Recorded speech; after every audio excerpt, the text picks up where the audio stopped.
J'ai écouté un débat entre un chrétien et un athée. L'athée, qui s'appelle Eddie Tabash, est un avocat américain, membre de l'Association humaniste des États-Unis et fils d'un rabbin orthodoxe et d'une mère qui a survécu à Auschwitz. Le chrétien, le pasteur Doug Wilson, argumente dans la vidéo à partir de 9 minutes 55 secondes que le Dieu chrétien est le prérequis pour l'existence des lois de la logique. Le Dieu chrétien est le prérequis pour l'existence des lois de la logique. Sur quoi Eddie Tabash répond, vers 60 minutes, que cette argumentation-là lui donne un bon moyen de prouver que le Dieu chrétien n'existe pas.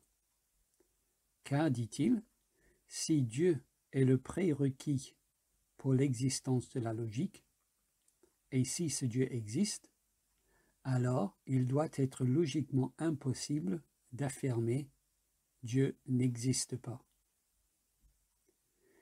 Il donne un exemple en disant qu'il est logiquement impossible d'affirmer que les États-Unis se trouvent simultanément au nord et au sud de l'Australie. Il veut dire donc que c'est logiquement impossible d'affirmer deux choses contradictoires. Et si Dieu est le prérequis pour l'existence de la logique, il doit de même être logiquement impossible d'affirmer « Dieu n'existe pas ». C'est son argumentation. Mais il poursuit en disant qu'il n'est pas logiquement impossible d'affirmer que le Dieu chrétien n'existe pas. Il n'est pas logiquement impossible de dire « Dieu n'existe pas ». La phrase « Dieu n'existe pas » n'est pas une contradiction logique. Donc, il en résulte, selon lui, que soit Dieu n'existe pas, ou soit Dieu existe, mais il n'est pas le prérequis pour l'existence de la logique, et donc le Dieu du pasteur chrétien n'existe pas.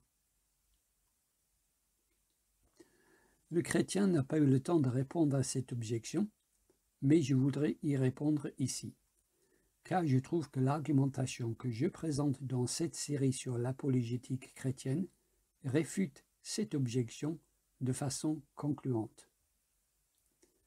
En tant que présuppositionniste, je ne défends pas n'importe quel Dieu. Je ne défends pas un Dieu générique du monothéisme. Non, je défends le Dieu de la Bible. Mon argumentation dit que Jésus est vérité et logique. Jésus est vérité et logique. Jean 14 et Jean 1.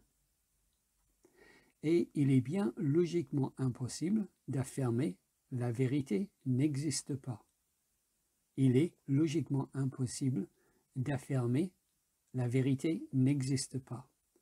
Car en l'affirmant, on présuppose que ce que l'on dit est la vérité, et donc que la vérité existe. Bref, quand on affirme « la vérité n'existe pas », on se réfute tout seul. Et il est aussi bien logiquement impossible d'affirmer « la logique n'existe pas ». Car en l'affirmant, on présuppose que l'affirmation « la logique n'existe pas » ne signifie pas « la logique existe ».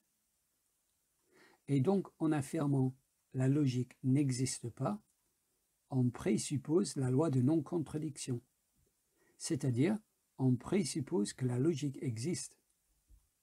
Bref, quand on affirme « la logique n'existe pas », on se réfute tout seul.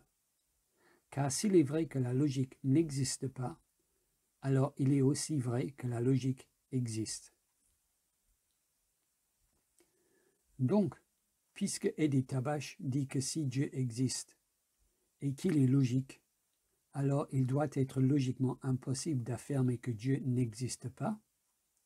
Et puisque mon argumentation dit que Jésus est vérité et logique, conformément à l'enseignement de la Bible, et que je viens de démontrer qu'il est impossible d'affirmer que la vérité et la logique n'existent pas sans présupposer leur existence, et donc sans se contredire, selon le raisonnement d'Edith Abash, mon argumentation prouve que Jésus existe et qu'il est vérité et logique.